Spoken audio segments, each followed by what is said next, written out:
Fala galera! Programa História em Pauta número 33. Nesse programa o assunto será historiografia americanista. Só lembrando, quem gostou clica no gostei e inscreva-se no nosso canal aqui no YouTube. Fiquem agora com o vídeo. Tá, Ponto de Cultura La Integração e Grupo de Estudos Americanista Cipriano Barata apresentam História em Pauta, o programa que é a tua cara e a tua história. História, educação e polêmica. Apresentação Fábio Melo e Rafael Freitas. Programa História em Pauta no dia 8 de abril de 2016, de Porto Alegre para toda a América Latina, aqui na La Integração. Aqui do meu lado, o companheiro Rafael Freitas. Oi. Freitas, aproveita o teu oi e fala sobre o tema de hoje do nosso programa. Nosso tema é historiografia americanista, abordando autores importantes para uma compreensão da realidade concreta do nosso passado histórico. Não necessariamente historiadores, também jornalistas, poetas, músicos. É importante perceber como alguns pesquisadores que não são historiadores contribuíram de forma decisiva para a história, né? O avanço, né, da nossa ciência histórica. Será que aquela frase que a história é muito perigosa para ficar na mão dos historiadores é verdade? Olha, se a gente for pensar em um dos autores que tu vai explanar, acho que tem esse risco aí. Os brasilianistas são muito perigosos. Foram, né? Não é à toa que deu certo, né? O golpe deles. O golpe deu certo. É verdade. Não duvido que tenha alguma mão aí dos brasilianistas. Pode ser. Então, Freitas, começa aí com o teu livro, um dos teus livros que tu trouxe hoje. Olha, um livro que eu trouxe aqui, tu motivou a trazer. Eu tinha escolhido Importante. outro, mas como nós somos dialéticos e tu não gosta do autor nem do livro, mesmo que não tenha lido, eu devo trazer. Então, o livro é José da Assunção Barros, Teoria da História, volume 1, Princípios e Conceitos Fundamentais. Opa, importante. Falando sobre o autor, eu tenho pouca informação sobre o autor. Então, eu leio aqui. Só a informação da orelha. Ele é historiador, professor de História pela Universidade Federal Rural do Rio de Janeiro. Doutor. Será que ele é um jornalista? Há mês para descobrir. Doutor em História pela Universidade Federal Fluminense e graduado em História pela Universidade Federal do Rio de Janeiro. Possui também graduação em Música. Isso aí é muito claro na leitura da obra dele.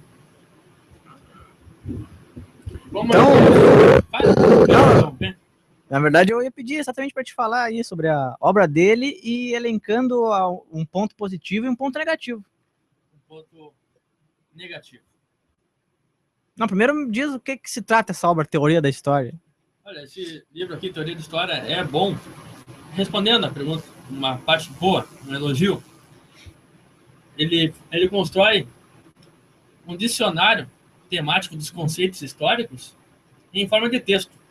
Então, o que ele faz um texto, ele relaciona os conceitos entre si, ele mostra as etapas, as mudanças no significado de determinados conceitos. Por exemplo, de história.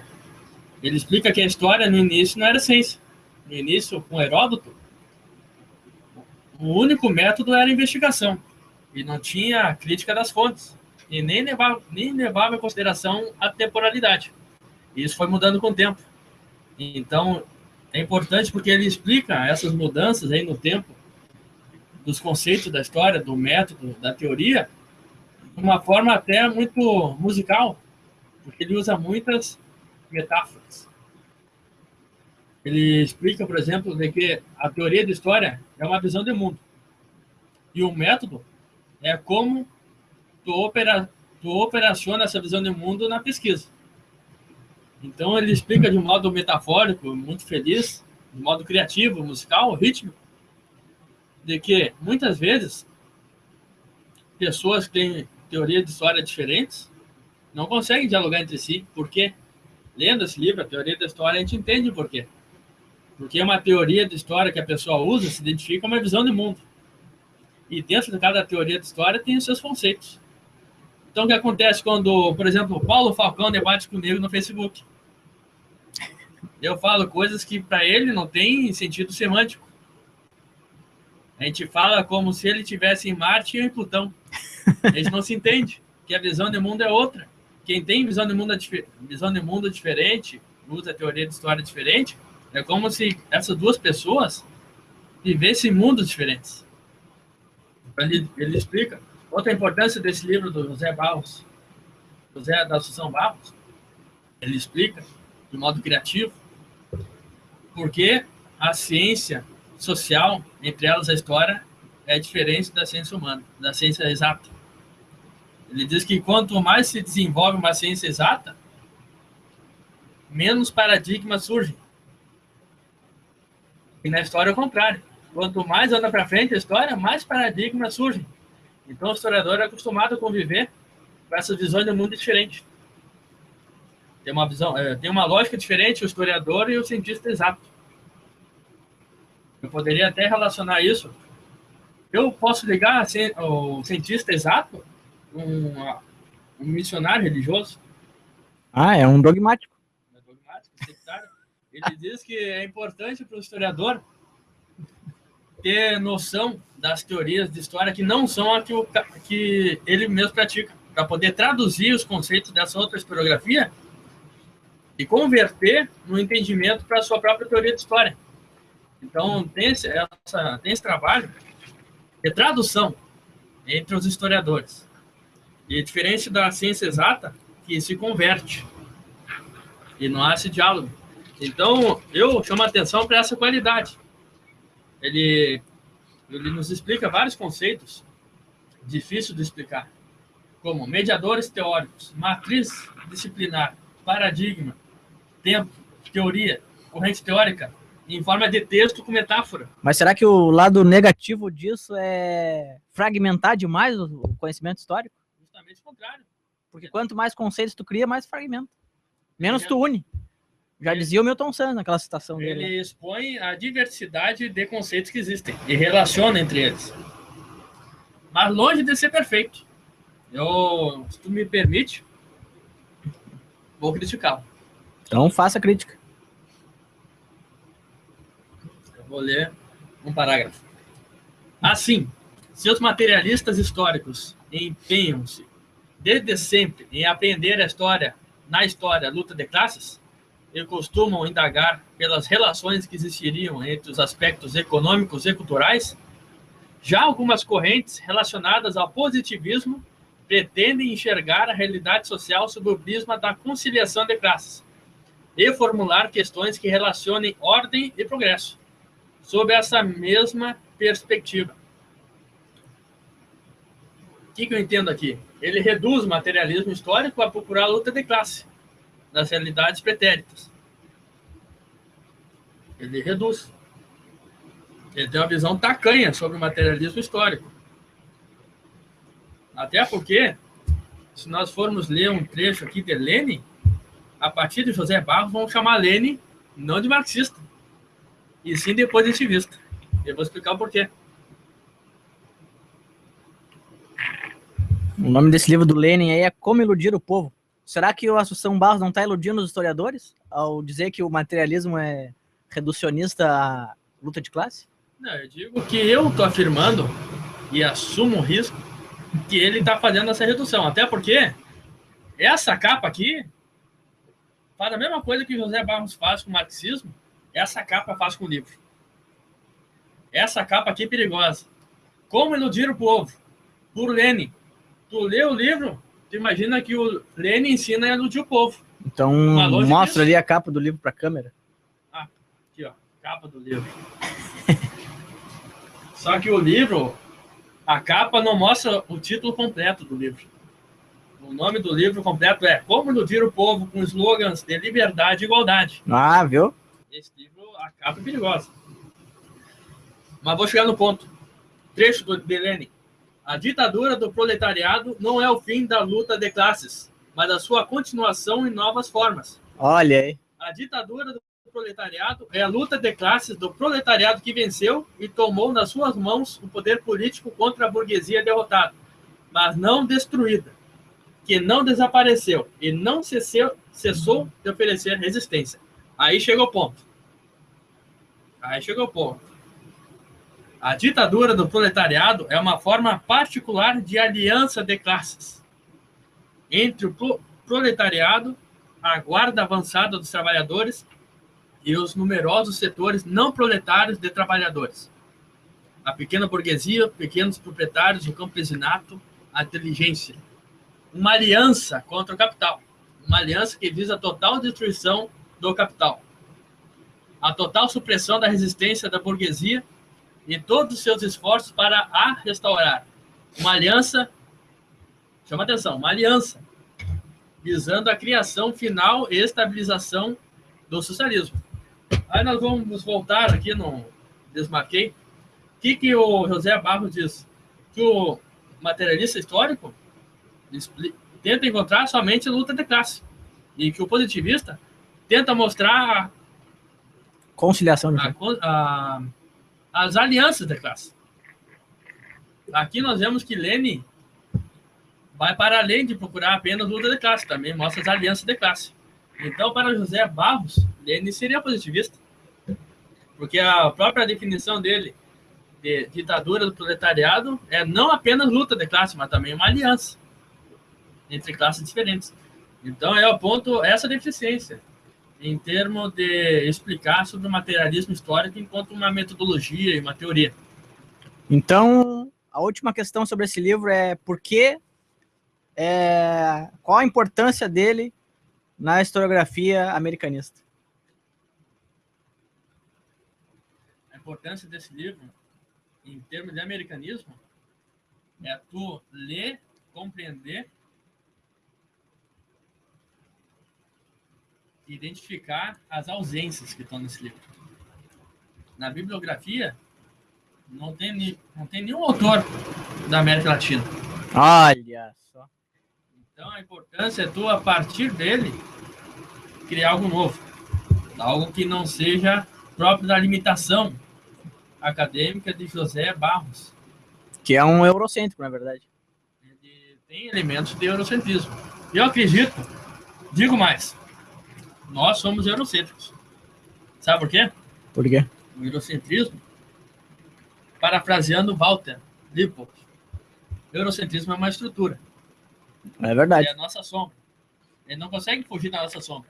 Nós, apesar do nosso esforço, a gente acaba tropeçando na nossa sombra, nessa estrutura que é o eurocentrismo.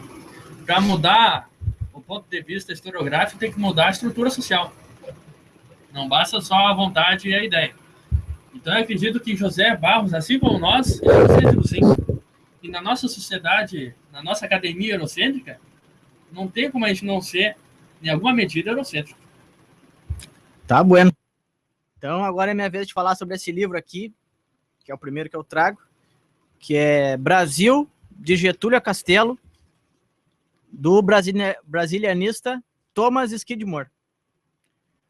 O Thomas Skidmore é um historiador dos Estados Unidos que veio para cá no final dos anos 50, início dos anos 60, junto com outros historiadores, enfim, para fazer uma análise da realidade brasileira, estudar a realidade brasileira, enfim, e divulgar aí o conhecimento produzido através desses estudos. Aí, a partir daí, teve esse nome de brasilianista de todos esses historiadores, teóricos que vieram para o Brasil estudar e tal. E esse livro, Brasil, de Getúlio Castelo, ele tem uma continuação, que é Brasil, de Castelo a Tancredo. Esse primeiro livro ele fala sobre o período anteriormente à Revolução de 30, né? Que o autor mesmo ele diz que, como ele queria estudar especificamente o golpe de 64, ele teve que voltar atrás para descobrir que forças estavam ali correlacionadas antes de 64, já em 1930 e um pouco antes de 30, para entender a que ponto chegou o golpe de 64.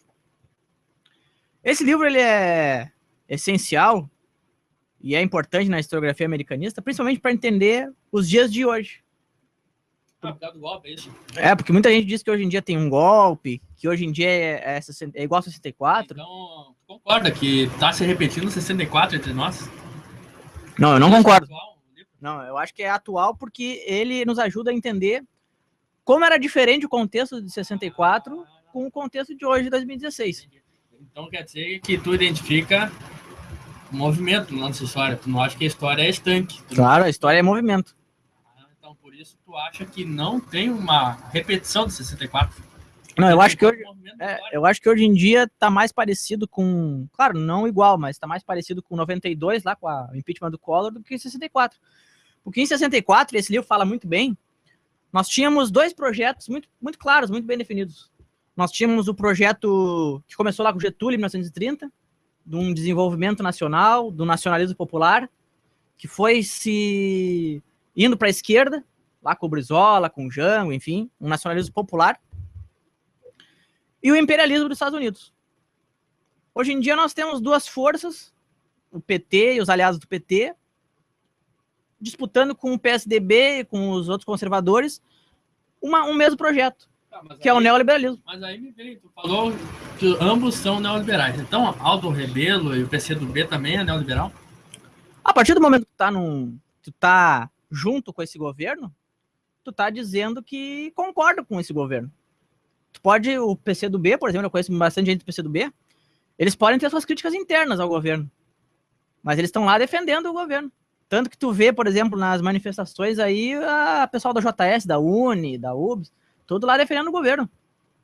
E, embora eles tenham as suas críticas, eles estão juntos, e a partir do momento que tá junto, tu tá apoiando esse governo. Então tu tá apoiando o neoliberalismo. Ah, aí eu queria chegar.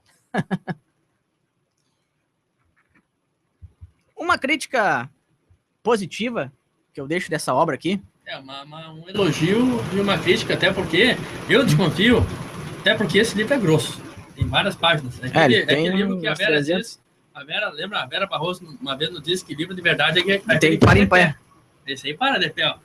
Então, se tu teve o esforço de ler de cabo a rabo, então eu imagino que tu tenha pelo menos simpatia com o autor. E é muito difícil tu criticar um autor que tu tenha pelo menos simpatia. Então eu faço esse desafio para ti. Faça uma crítica ao autor, não à tradução, ao autor. Então tá. E também quero que tu faça um elogio. Então eu vou criticar o autor falando sobre uma questão que tu até comentou que o Nelson Werneck Sodré trazia, da questão dos brasilianistas serem coniventes. A minha crítica com o autor é que... a minha crítica ao autor, que inclusive há um tempo atrás ele deu uma entrevista, tem alguns problemas de saúde, ele já vive nos Estados Unidos, esse autor, já, ainda é vivo. Não sei se ainda é vivo, faz tempo que eu já quero ver se... Eu acho que tem vídeos dele no YouTube no Roda Viva, não tem? Acho que tem. No início dos anos 90, por aí. Porque foi na época que ele escreveu o livro de Brasil de Castelo a Tancredo. A minha crítica ao autor é a relação, tanto quanto obscura, dele com os interesses dos Estados Unidos, principalmente com a questão do Lincoln Gordon. Ele até, no prefácio do livro... Quem é Lincoln Gordon? Lincoln Gordon, para quem não sabe, é aquele cara que ajudou a estruturar todo o golpe militar aqui no Brasil, né? Era o embaixador dos Estados Unidos que ajudou a fazer toda essa questão logística do golpe. Enfim, ele faz aqui um elogio ao... agradecimentos. Agradecer ao ex-embaixador Lincoln Gordon. Foi generoso com seu tempo e sua hospitalidade, tanto no Rio de Janeiro quanto em Washington, onde atualmente, outono de 66, é secretário de Estado adjunto para assuntos interamericanos. Então ele era praticamente íntimo do Lincoln Gordon. Dá para perceber que ele tinha uma relação com o Lincoln Gordon, né, que foi o cara que estruturou. E também com alguns... Como é importante a gente que tem alguma militância política à esquerda, ler o que os autores golpistas escrevem também, né? Isso é um exemplo. Não, e essa... de direita, né? E essa é a minha crítica ao autor, porque embora seja um livro bem bacana, bem... Por que é bacana? Não falou por que é bacana. Não, porque traz todo esse contexto, né? E traz uma análise bem rigorosa de fontes. Aí vai uma coisa de se elogiar, são as fontes que ele traz. Tem aqui, a gente tem acho que umas 100 páginas só de notas e de fontes que ele foi atrás e buscou. Outro comentário que o Sodré fazia aos brasilianistas, incluindo Thomas Skidmore, que caiu, né, o programa aqui, teve que recomeçar. Então, ele fez duas críticas que eu lembro de cabeça, o Sodré, aos brasilianistas em geral. Aí inclui Thomas Skidmore. Em primeiro lugar, não tinha um método, não usava um método muito claro. Talvez misturasse vários métodos. Ele disse que não tinha um método. Era só rolamento de acontecimentos, informações. Até informações importantes, né? E outro comentário que o Sodré fazia é de que os brasilianistas dos Estados Unidos eram os únicos que tinham acesso a determinados documentos. Ah, é verdade. Tanto Os que historiadores brasileiros não tinham acesso. tanto que a fonte aqui que eu fiz o elogio, que é a vastidão das fontes que ele traz, são documentos, jornais e, enfim, revistas, como por exemplo a Revista Mundial Marxista, né? Alguns anais, enfim. Então, até não, eu vou deixar os nossos espectadores irem atrás e eles mesmos lerem o trecho do livro. Só para a gente não perder muito tempo. Ainda tem outros livros para falar. Mas quanto a essa questão do Sodré de não ter método, eu acho que é muito relativo tu dizer que não tem método, sendo que um cara foi formado nos Estados Unidos, numa escola histórica, enfim, teórica, metodológica dos Estados Unidos, que às vezes não é parecida, não é igual a uma história.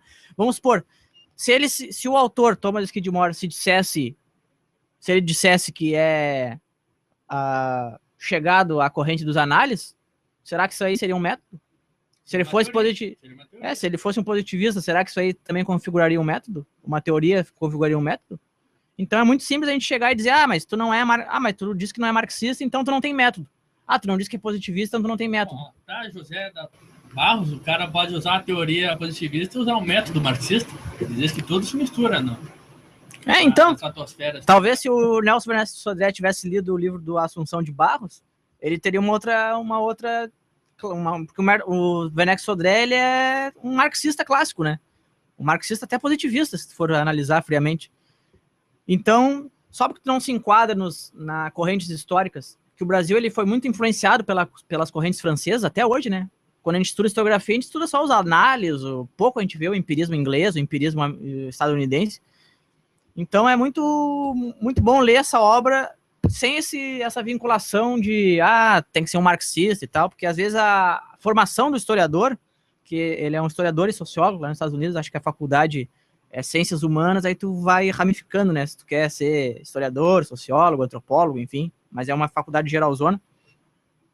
Então eu acho que a formação dele não necessariamente tem a ver com uma formação que o Nelson Werneck Sodré teve, ou que ele sabia que teria nos Estados Unidos, não, na França, enfim. Então não dá pra gente citar assim, não teve método. Claro que tem método. Se ele escreveu um livro, é porque tem método, né? Se ele pesquisou nos arquivos, é porque ele fez uma metodologia. O método é o caminho. Talvez um método inventado por ele. Talvez um método americanista. Um método sem nome ainda, né? Ainda não usado. Mas vamos chamar o Voz do Além, que tem uma poesia para nos recitar aqui. Então vamos lá. Mas chama, né, uma recitação de poesia. É um recital. É um recital. Eu sou gente. Você acha que tem? Por quê? Qual é a diferença? O pobre é diferente do rico? Será? Só o pobre faz as coisas erradas? Só o pobre usa droga? Será? Todo mundo é diferente. Mas não nas vestes, e sim no nome. No sangue. O pobre é rico? Tem família. E mãe? Então por que você acha que tem? Se você tem, é só gente, eu também. Tá aí. Opa! Grande Voz do Além. Grande Voz do Além, cujo nome é Vinícius. Vinícius, hoje a gente tá com o Vinícius aí, não tá com o zapatista Guilherme. Guilherme tá nos deixando aí. Mas uma coisa que não nos tá nos deixando é a tua segunda sugestão de livro, Freitas. O autor, vou mostrar a capinha, Mário Maestre. É uma interlocução no nosso grupo de estudos. Mário Maestre foi orientador aí no mestrado do nosso convidado aí sobre historiografia palmarina, Adriano Viaro, que também foi autor da nossa vinheta, nossas chamadas de entrada oficial. Nós também temos, talvez os ouvintes não estejam sabendo, um novo integrante no grupo de estudo, Mestre Barato. Ah, o Mestre Barato. É o Mestre Em homenagem ao Super Barato. E lembrando que Cipriano Barato tem nada a ver com São Cipriano. É, não tem nada a ver. Já nos perguntaram sobre isso, se tem a ver com São Cipriano. Não, o Cipriano Barato foi um revolucionário. Foi o primeiro revolucionário nacionalista do Brasil. O livro, então, é A Servidão Negra, de Mário Maestre. O próprio título é problemático. Eu posso Seria um ponto negativo, então, o título. uma crítica minha. Em questão até de teoria e metodologia. Mário Maestre é marxista. E ele faz um livro sobre os trabalhadores negros escravizados. E o título do livro é A Servidão Negra. Nós sabemos que o servo é a mão de obra do feudalismo. Um servo não é sinônimo de escravo. Então a gente vê essa deficiência, esse problema aí justamente no título. Será que se o título fosse A Escravidão Negra seria mais coerente? Seria mais correto. Até porque se ele botasse servidão, ele ia procurar os trabalhadores do feudalismo brasileiro. E ele não fala em parte nenhuma sobre feudalismo no Brasil. Tem um teórico chamado Lúcio Espírito Santo que diz que o feudalismo existiu no Brasil. Não, ele diz ainda que ainda existe. Ah, é verdade. Mas é um grande amigo do nosso grupo de estudo. Um grande colaborador também. Então eu quero continuar nessa questão da crítica ao autor. Eu vou lendo aqui um parágrafo. Qual é a ideia central, o objetivo... Tu tem mais críticas do que elogios desse livro? Não. É pau a pau, é ali. No estudo da escravidão, aí que tá, pô, porque o nome é servo? Por que não botou escravidão no título? Se tá estudando um tema que não tá no título do livro, é problemático. No estudo da servidão, aliás, aí eu já me confundi. No estudo da escravidão, é preciso fugir dos apriorismos ideológicos, mesmo os bem-intencionados. Os senhores não eram carrascos sádicos, nem os escravos demiurgos negros.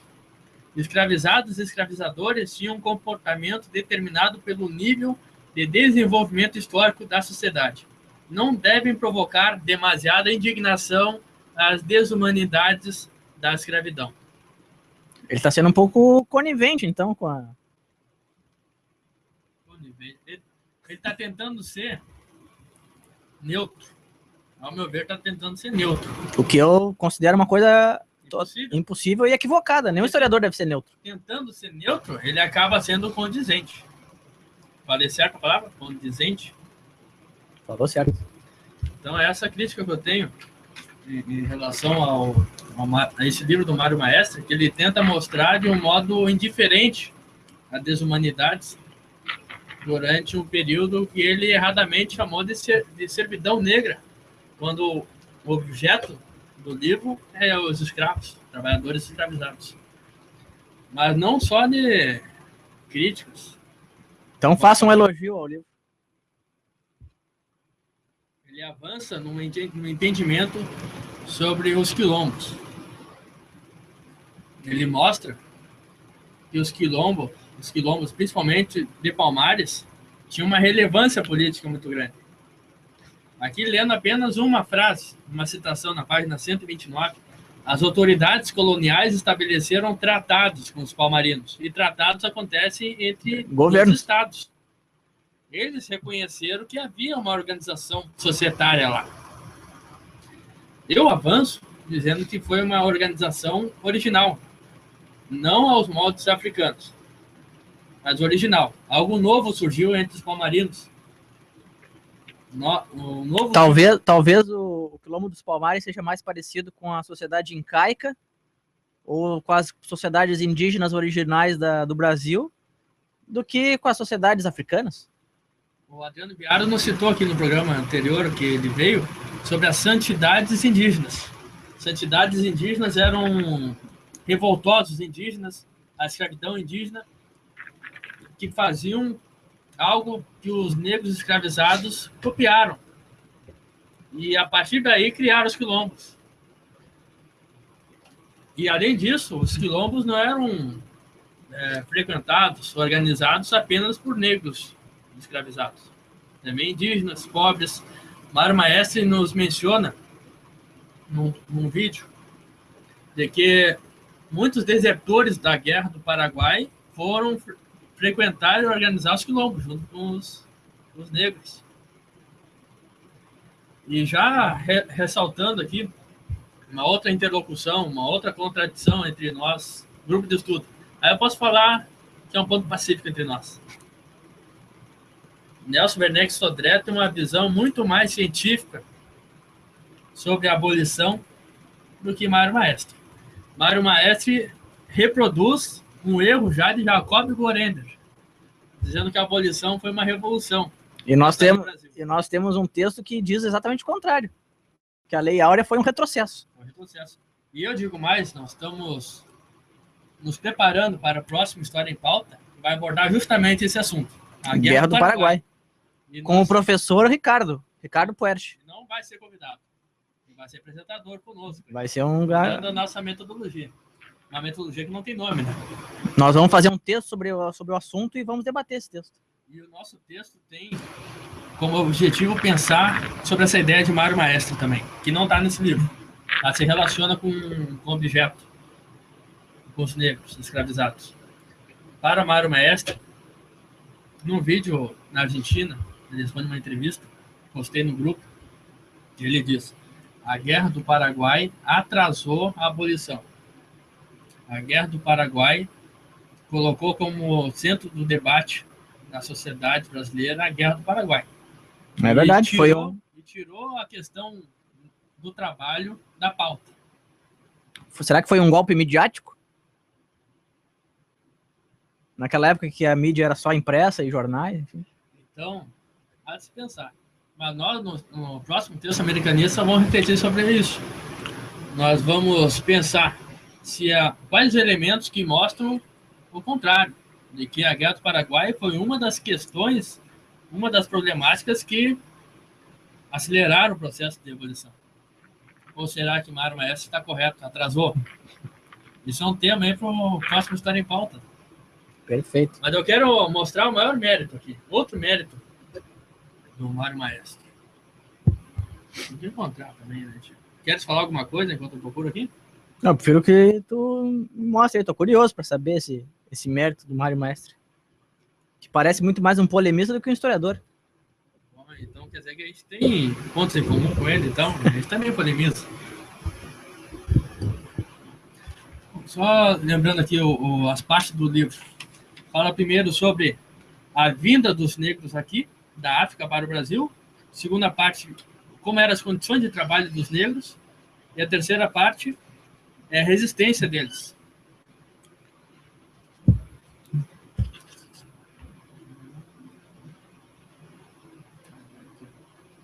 Aqui. Já foi citação no nosso blog. Que o quilombo não foi peculiaridade da história brasileira, prova a ocorrência de agrupamentos similares em outras regiões da América escravista. Os palenques cubanos e colombianos, as agrupações Bush, Negróis, do Suriname, comunidades de marrons na Jamaica. Então ele relaciona com a história da América Latina esse momento da história do Brasil, que é o momento do modo de produção escravista. Inclusive, nós temos um texto da Jamaica no nosso blog lá. Qual é o próximo livro que tu nos indica?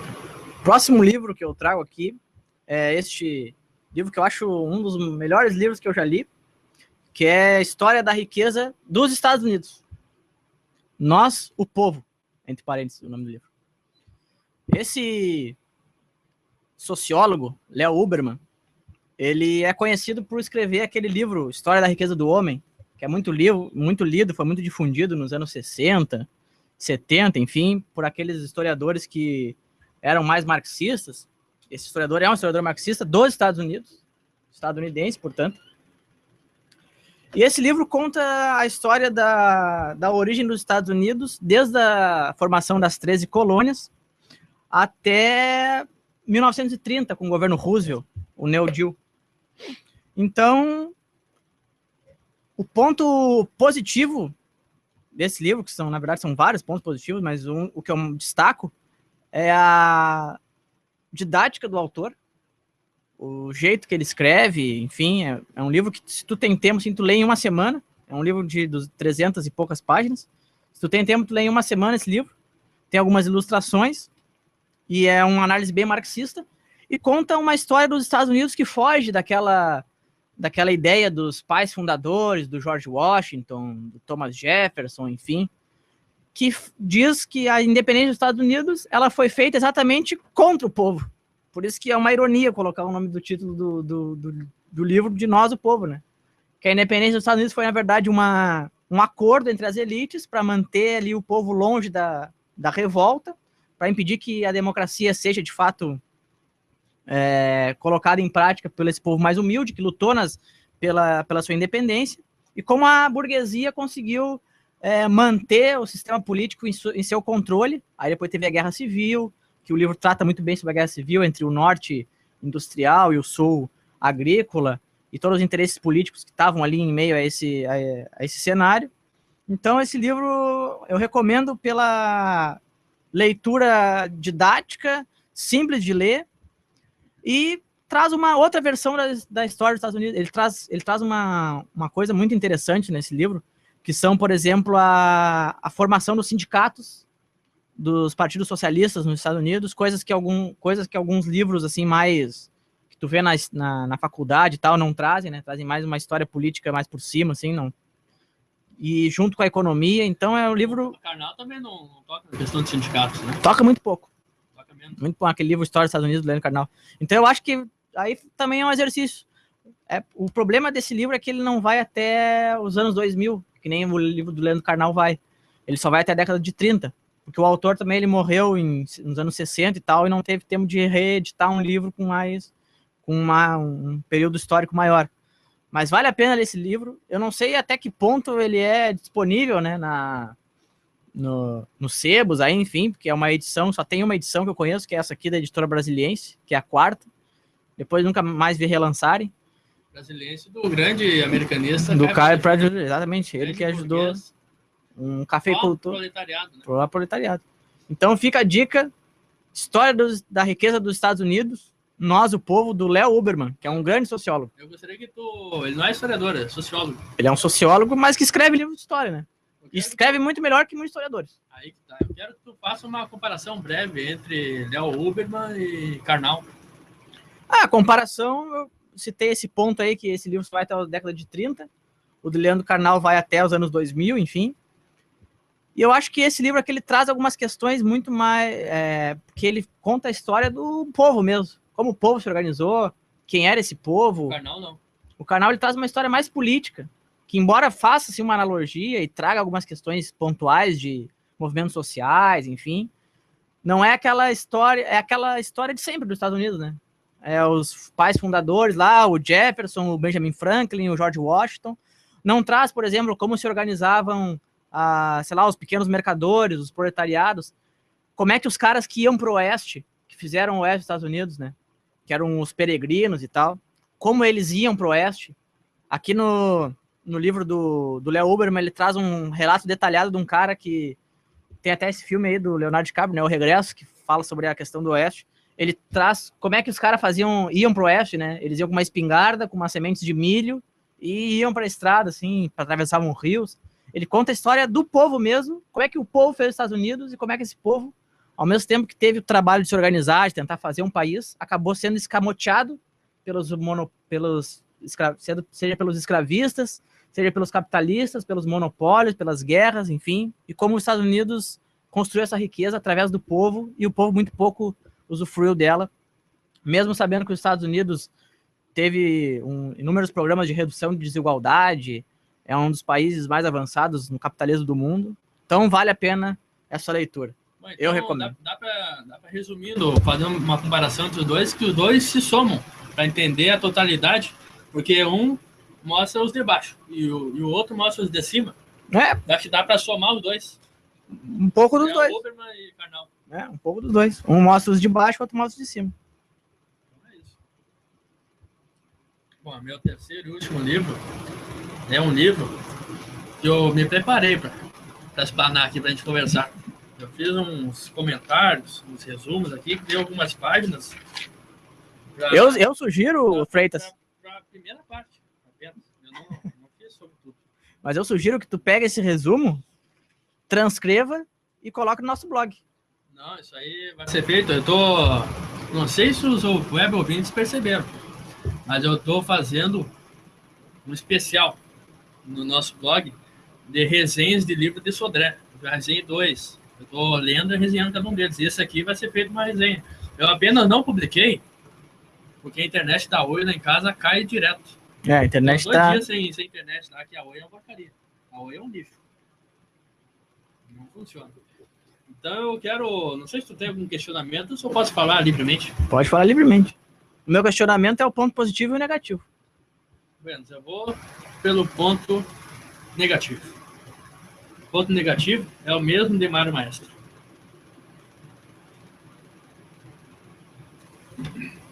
Sodré também tenta ser imparcial. Ele também tenta ser científico. Então, para o Sodré, todas as alterações que acontecem na história, na sociedade brasileira, são obedecendo às necessidades da classe dominante. Por isso que ele acha que a abolição foi apenas um resultado de uma necessidade econômica da classe proprietária. Eles queriam produzir gastando menos. Então, aboliram a escravidão, prestigiando eles. Então, ele releva um segundo plano, as resistências dos trabalhadores. A mesma lógica do livro do Mário Maestro. Então, uma palavra que Sodré repete nesse livro aqui, a palavra necessidade. Então, todo acontecimento, todo fato histórico resulta de uma necessidade da classe dominante. Então, essa necessidade da classe dominante determina a história.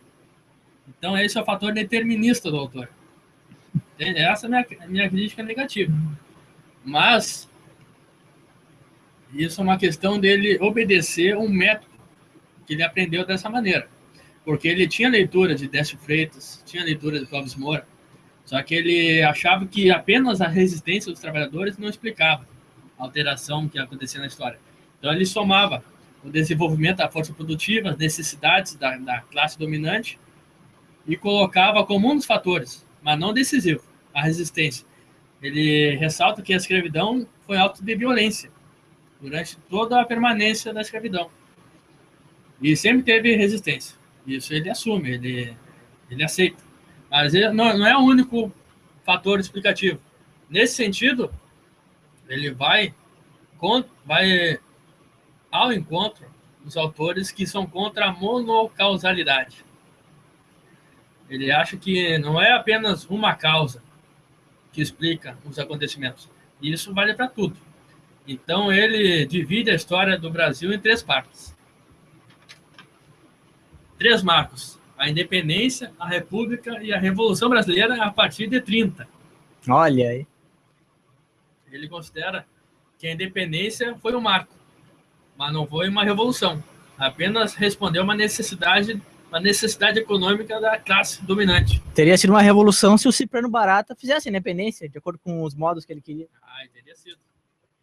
E a república também não foi uma revolução, mas foi mais popular do que a independência. Ele diz que, para Sodré, vários movimentos organizados, liderados pela pequena burguesia, pelas classes médias, entre eles Cipriano Barata, que lutavam por repúblicas. Então ele acha que teve várias agitações políticas, entre elas a Farroupilha, que tiveram sua importância para o advento da república entre nós. Mas a república não foi revolucionária, porque as correlações de força, a disposição das classes sociais continua a mesma. Os negros trabalhadores continuaram fora do poder e fora do Estado. Então ele acha que teve uma permanência em termos da sociedade. Mas mesmo assim ele coloca como marcos importantes para entender a nossa história. E a Revolução Brasileira, esse tema aí, é central para entender todos os livros de Sodré. E aí eu coloco o ponto positivo desse livro. Esse livro aqui, a primeira edição do livro, foi escrita em 58. Em 65, a segunda edição. E o que ele trata nesse livro?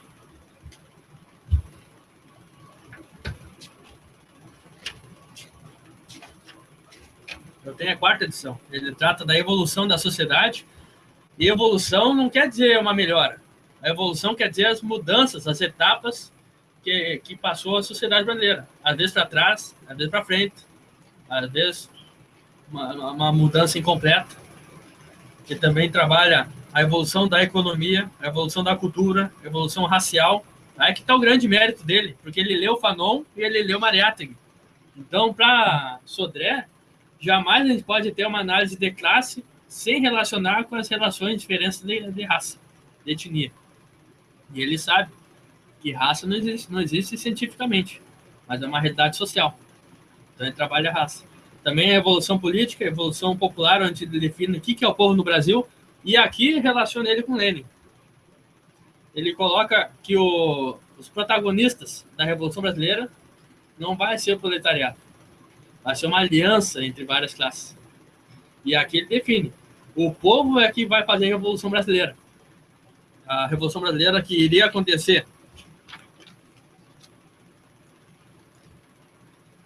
apesar da ditadura de 64, contra ela e ao mesmo tempo prosseguindo com ela. A complexidade dele. E a última parte aqui são as perspectivas. E aqui ele trabalha as dificuldades para implementar a Revolução Brasileira.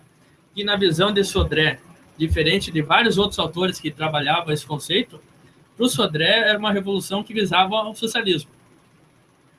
Ele não era o único que trabalhava a Revolução Brasileira, que era o conceito acadêmico, também político. É o conceito que o pessoal interpretava aqui no Brasil de 30 a 60. Quem interpretava esse conceito? Sérgio Buarque de Holanda, Caio Prado Júnior, Sodré, Raimundo Faoro, Guerreiro Ramos, Celso Furtado. Aí eles debatiam o desenvolvimento do capitalismo, a ampliação da democracia, extensão dos direitos de cidadania, relações entre o Estado e a sociedade civil, e alguns deles, principalmente Sodré, as possibilidades de socialismo.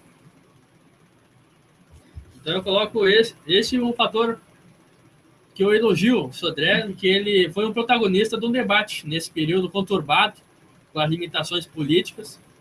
Ele conseguiu desenvolver uma interpretação da sociedade brasileira, da história do Brasil, vendo as perspectivas de mudança. Então esse é o grande mérito dele. Foi uma escrita sempre usando a ciência, acreditando que a verdade é revolucionária, por um objetivo político, de revolucionário. Mas eu quero fazer uma crítica ao teu comentário sobre o Sodré. Então, faço.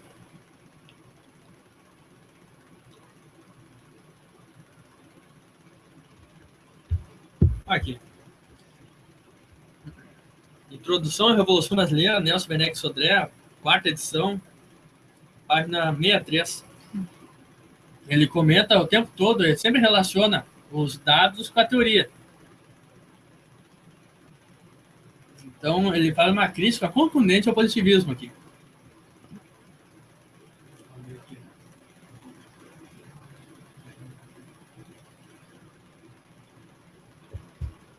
Como sempre acontece, a repartição cronológica não passa, no fim de contas, de simples ficção de ordem didática. Então, um dos elementos principais do positivismo é uma análise a partir da cronologia. E ele, quando ele evolui as evoluções políticas, evoluções econômicas, ele muitas vezes ele mostra uma multilinearidade, uma durações diferentes entre cada estrutura. E acabando o programa, eu quero fazer um elogio ao Sodré, até porque eu admiro muito esse autor.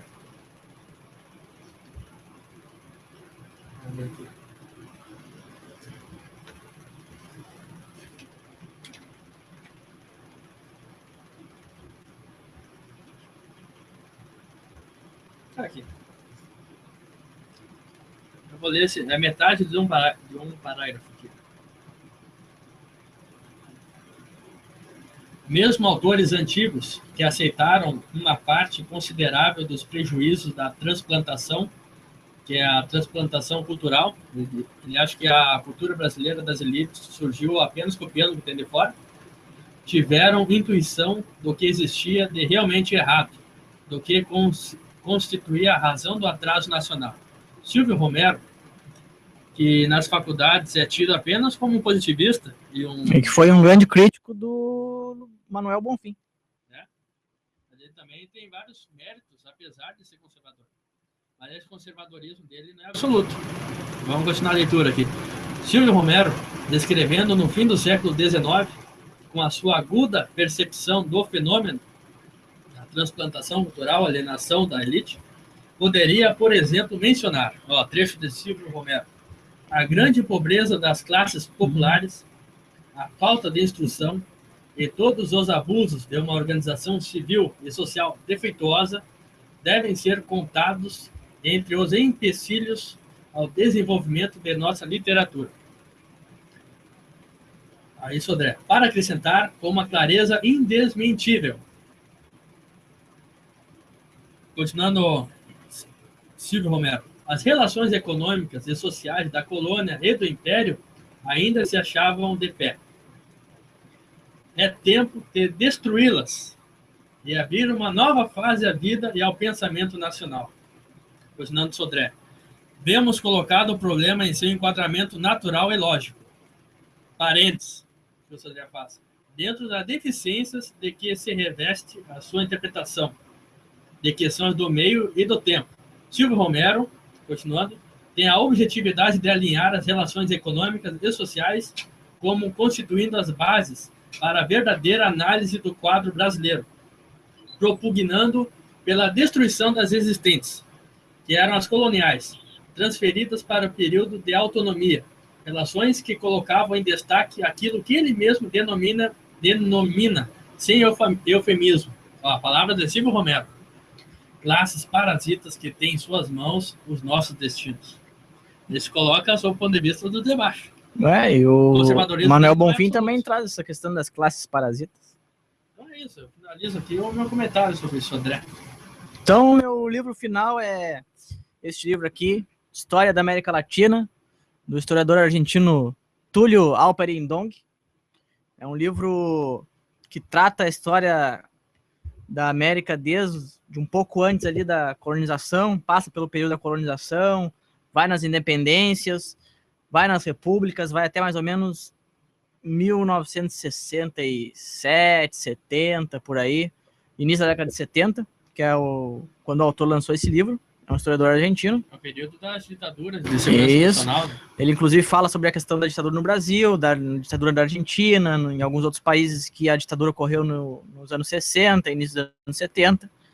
E é um livro indispensável porque eu acho que traz as realidades de muitos países que tu não vê em outros livros, né? A gente está acostumado a ver só a história da Argentina, do Brasil, do México, dos Estados Unidos, quando se fala em América Latina.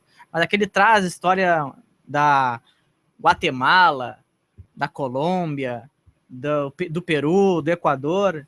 Ele faz um levantamento de todos esses países, desde a época colonial, como eles se fragmentaram, como aconteceu as independências, quais foram as forças que dominaram esses países politicamente, as que foram colocadas de escanteio, mas que se organizaram também para fazer as suas resistências.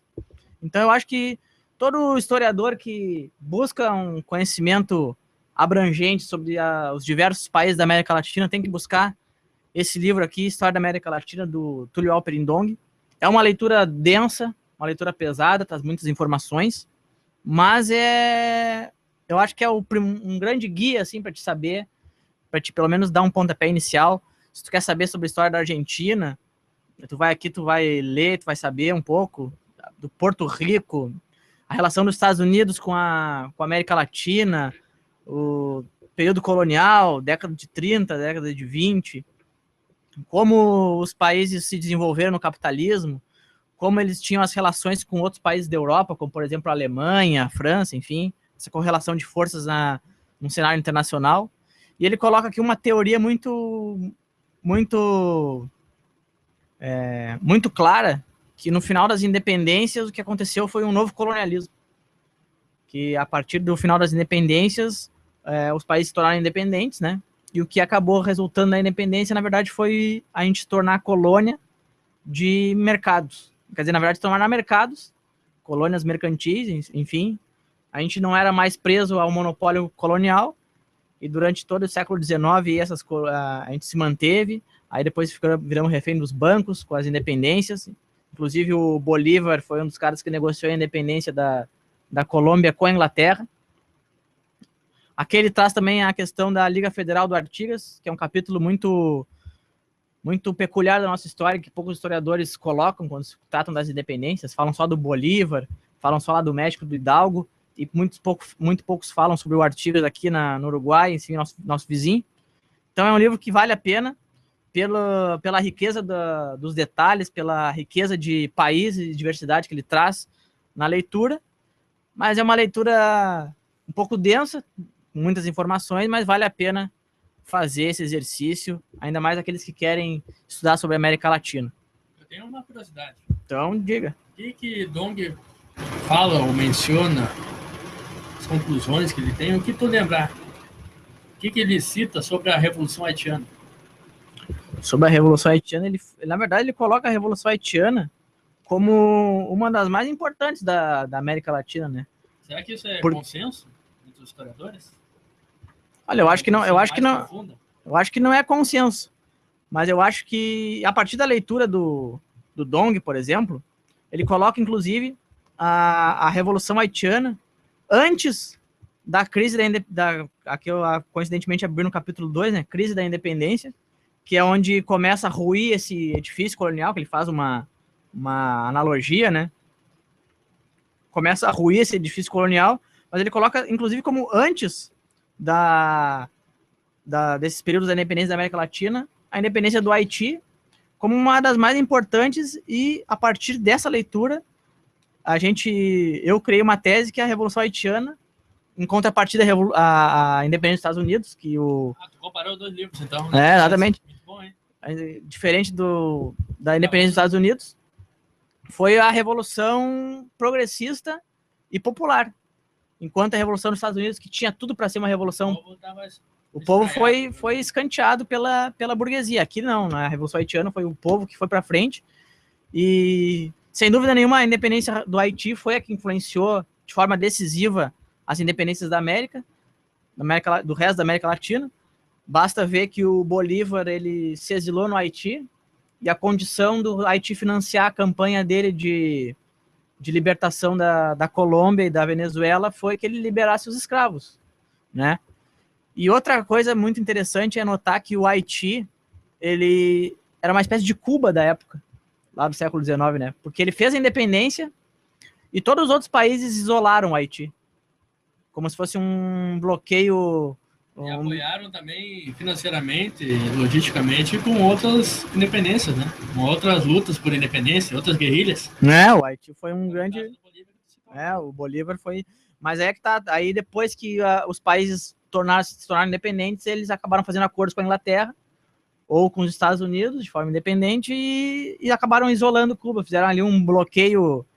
Um bloqueio econômico ao Haiti, que acabou, de certa forma, também arruinando a economia haitiana, exatamente por ter sido uma revolução popular, uma revolução anti-escravista, feita por escravizados, trabalhadores escravizados.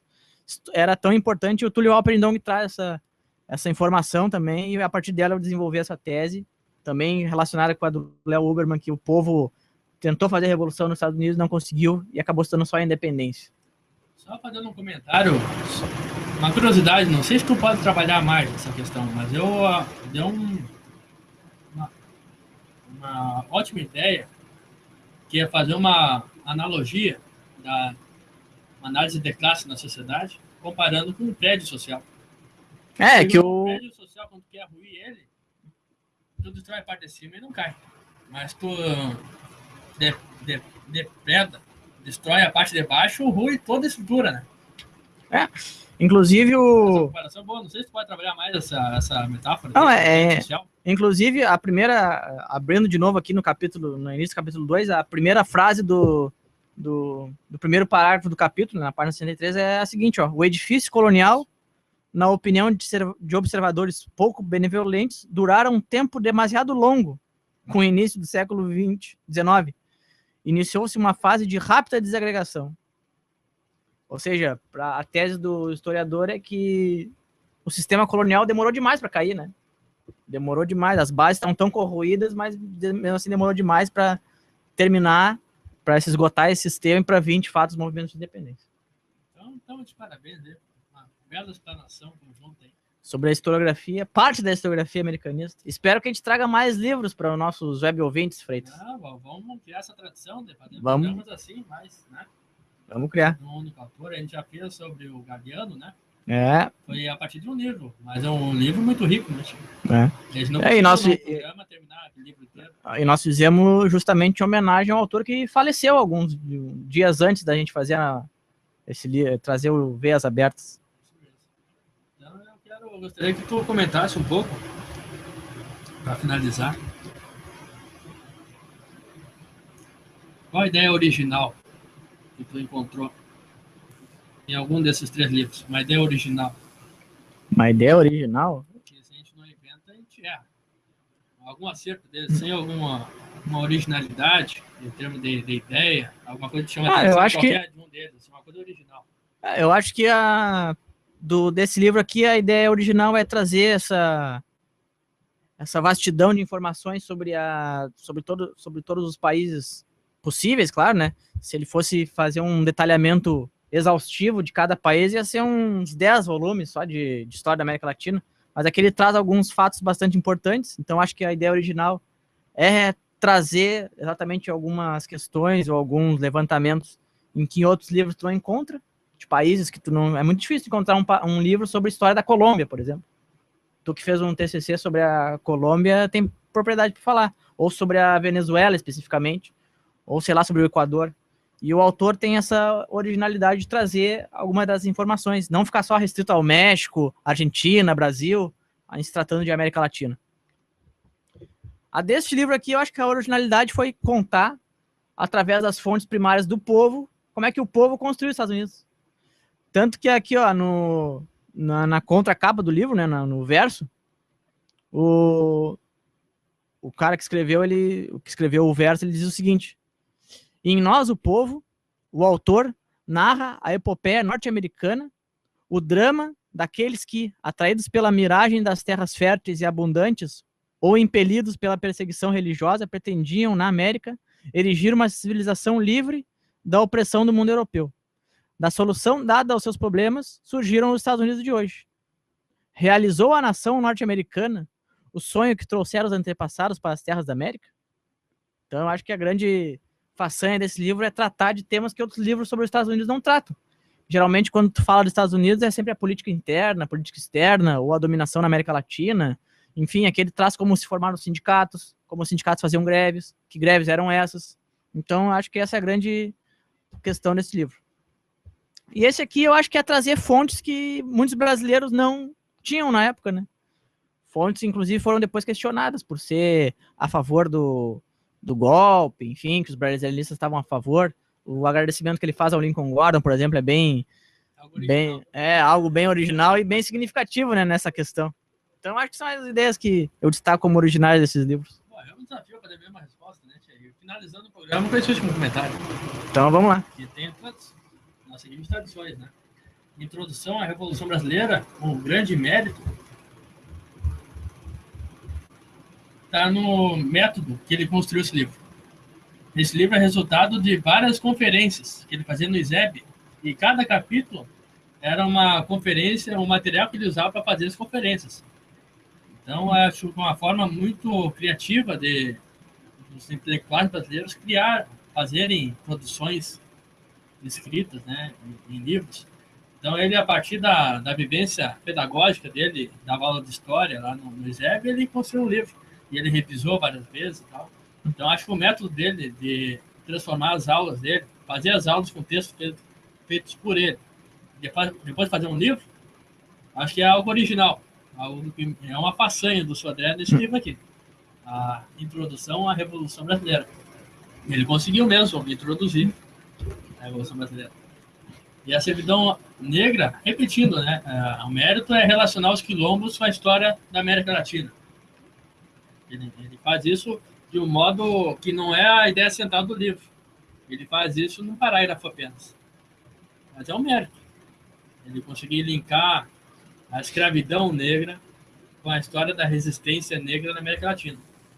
E teoria da história do José Assunção, eu coloco como uma façanha dele é provar A mais B, 1 mais 2, de que a história é uma ciência do dissenso, é o lugar da contradição de ideias, e quanto mais a história evolui, mais contradições e diversidade de ideias surgem. Então, esse é os meus parabéns ao José Barros, que é uma pessoa muito simpática quando ele faz contato com ele por e-mail. Opa, maravilha. Não é elitista, né? Dialoga com quem é graduando. Durante a Que é época importante, né? Durante a época de graduação, eu dialogava com ele no Café História e trocava e-mail com ele e ele mandava alguns textos. Aí eu usava para debater em sala de aula. E era um autor que nunca um professor, na minha graduação, tocou no assunto. Nunca citou o nome dele. Ele é um grande autor aí. Tem um livro que ele fala sobre a construção social da cor. Que é um livro aí que eu e o Adriano Viado elogiamos muito. Gostamos muito dele. José da Assunção Barros. Esse é original. Então é baseado na originalidade que nós vamos terminando a História em Pauta de hoje. Lembrando que sexta-feira que vem nós vamos estar aqui de volta com o professor Ricardo, falando sobre Guerra do Paraguai e suas consequências. Então, bom final de semana a todos e até sexta-feira que vem com mais história, educação e Polêmica.